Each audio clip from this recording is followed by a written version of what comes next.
Today let's solve 2019 AP ESET questions related to communication systems. So let's solve 144th question. So what is amplitude modulation definition? So amplitude modulation is basically a modulation technique used in electronic communication and is basically used in transmitting messages with radio carrier wave or high frequency carrier wave. So you have to remember the amplitude or the amplitude signal strength of the carrier wave is varied in proportion to the message signal. Now if you see the options, change in amplitude of the carrier in accordance with the variation in the modulation signal. So the carrier will be varying in respect to message signal.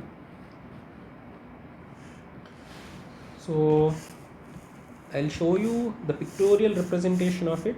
So this is your message signal and this is your carrier signal, and your message signal, see the carrier signal will be varying with respect to message signal in this form. Okay. Next, question number 148. So in a diode detector circuit, if the AC load is much smaller than the DC load, what will be happening? So generally distortion will be occurring with the fact that the modulation index on the output side of the detector is higher than input side. So at higher modulation index, the transmitted signal will undergo over modulation, and remember you will be having negative peak clipping. So AM signal in case of a detector will be having negative peak clipping in this case. Okay, so negative peak clipping is also defined as when the distortion occurs for the fact that the modulation index in the output side is higher than input side. Remember this keyword. Next, Carson's rule is used to calculate the bandwidth of an FM signal, and the bandwidth is given by the formula 2 into beta plus 1 into FM, or it can be written as 2FM plus 2 times delta F. Here delta F is called frequency deviation. Remember, when the beta value is greater than 1, the side frequencies are separated from the carrier frequency by an amount greater than the frequency deviation. However, when you have your beta which is less than 1, then the bandwidth is called, the FM signal is called narrow band FM signal, and the bandwidth is simply limited to 2 times FM. So remember this. So effective bandwidth is given by this particular formula. So Carson's rule is basically used for bandwidth of FM signal. Next, a PAM signal can be demodulated by using which of the following equipment. So if you observe all this, so demodulation of a PM signal, PAM, pulse amplitude modulated signal, happens with the integrator. So for the demodulation of a PAM signal, it is led to a low pass filter. So low pass filter will be eliminating the high frequency ripples, and it will be generating demodulated signal. So then the signal is applied to the inverting amplifier to amplify the signal, and you will be getting a modulated signal. So simply here this low pass filter can work as an integrator, whereas high pass filter will be acting as differentiator. So PAM signal demodulation happens through an integrator. Next,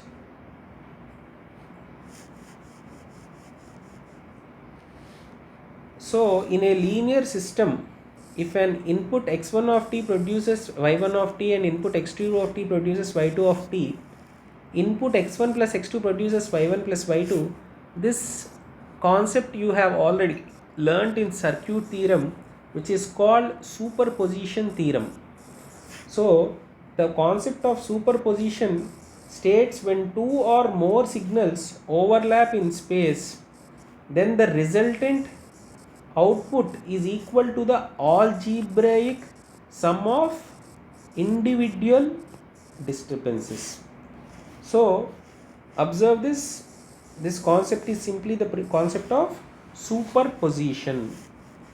So TDMA, time division multiple access, allows users to have same frequency channel for different time slots. How?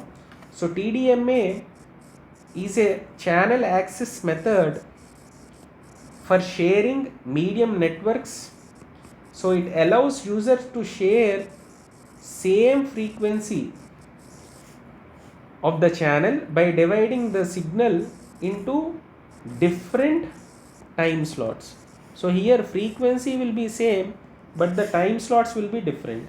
So the user transmit in rapid succession one after other using its own time slot.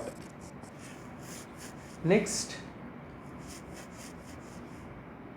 So what exactly is Viterbi decoding, which is commonly used to decode data? So Viterbi decoder uses Viterbi algorithm for decoding bit stream that has been encoded using a convolutional code or trellis code. So it is basically oftenly used in convolution codes having constraint length less than or equal to 3. So Viterbi decoding is basically used in convolution codes. Remember this. Next, in digital transmission, the modulation technique that requires minimum bandwidth is delta modulation.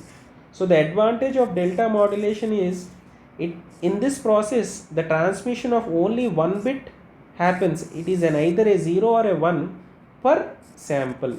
So it requires relatively lower channel bandwidth compared to pulse code modulation. Also, the signaling rate is also small and it generates only 1 bit per sample, which is one of the biggest drawback of pulse code modulation. So remember, this will be having lower bandwidth compared to pulse code modulation. Next, in differential pulse code modulation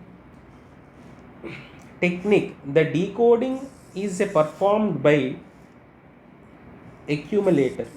So remember, the encoder will be performing the function of differentiation, and after this there is a quantizer which will be differencing adjacent quantized samples, and then the decoder is an accumulator which correctly initialize requires the I mean to say it recovers the quantized signal.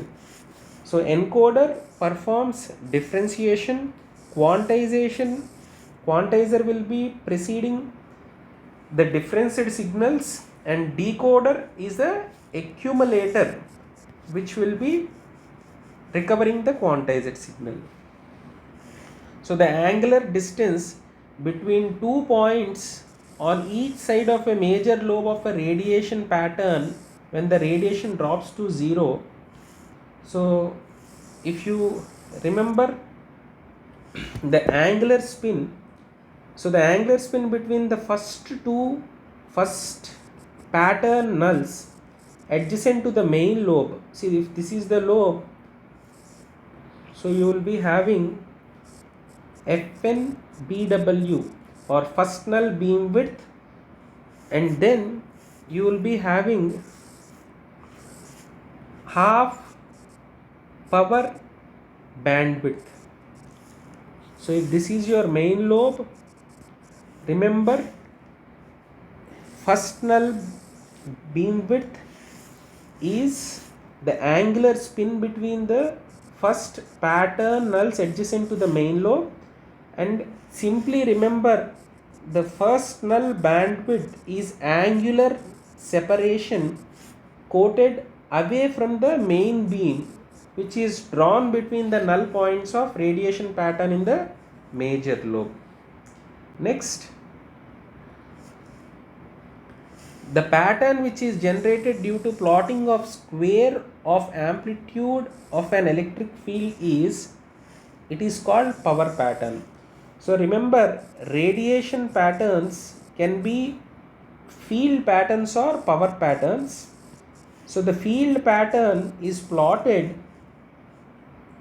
as a function of electric and magnetic fields. So these are plotted using logarithmic scales. However, the power patterns are plotted with respect to square of magnetic field and electric field. So remember, this is also used in logarithmic scale. So square of amplitude of electric field relates to power pattern.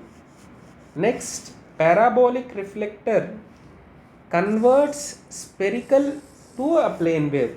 Remember, so you have a focal point in case of parabolic reflector. So here you have the conversion of spherical waves to plane waves. So this is a point of origin, and you will be having waves which are planar in nature.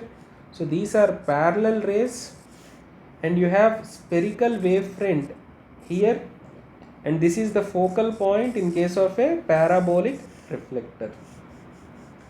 Next, what is the nature of current distribution in a small dipole? It is generally triangular in nature. How exactly? So if you observe, this is a small dipole, the current profile will be something like this. So, and this, if you observe, it is triangular in nature. Next, GSM is an example of time division multiple axis cellular system. So GSM is, what is the full form of GSM? That's the homework question. So GSM, PHS, all these are basically used in mobile phone synchronization, in which the concept is sending time advanced commands from base station, which will be instructing the mobile phone to transmit earlier and by how much time. So TDMA cellular system is a part of GSM.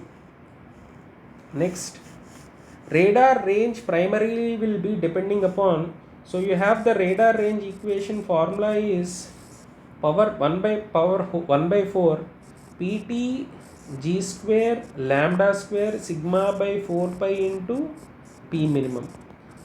So here pt is the transmitted power, p minimum is the minimum detectable power, lambda is the transmitted wavelength, sigma is the target radar cross section, and f naught is the frequency. So if you observe this, radar range will be basically depending upon peak transmitted power. Here you have PT. Next, optical fiber operates on the principle of total internal reflection. So this is a standard question. The waves will be reflecting in this particular thing. So total internal reflection. So the phenomenon in which the angle of incidence is more than the critical angle, this is called total internal reflection, and this is used in optical fiber communication, which is free from electromagnetic interference. So OFC will not have the problem of electromagnetic interference. Next, which is a dominant mode in a rectangular waveguide? So the dominant mode in a rectangular waveguide is TE10. So what exactly is a dominant mode? It is a It is a mode in which you have lowest cutoff frequency. So TE here, what does it signify? It is a transverse electric wave in which the electric fields are transverse to the direction. Electric fields are transverse to the direction of propagation, that no longitudinal electric field is present. So remember, TE10 is your dominant mode. So in a mobile communication system, the information about mobile phones users is stored in number of databases. So what exactly is this database? So you have to remember, equipment identity register, EIR, is a network entity used by GSM networks which stores the IMEI number. IMEI is International Mobile Equipment Identity Number, which corresponds to physical handset. It will not reflect the subscriber, only the handset. Also remember, visitor location register is a database of mobile communication network or mobile switching associated with mobile switching center. So try to observe this difference. So with this, 2019 ECE communication concept related problems are completed.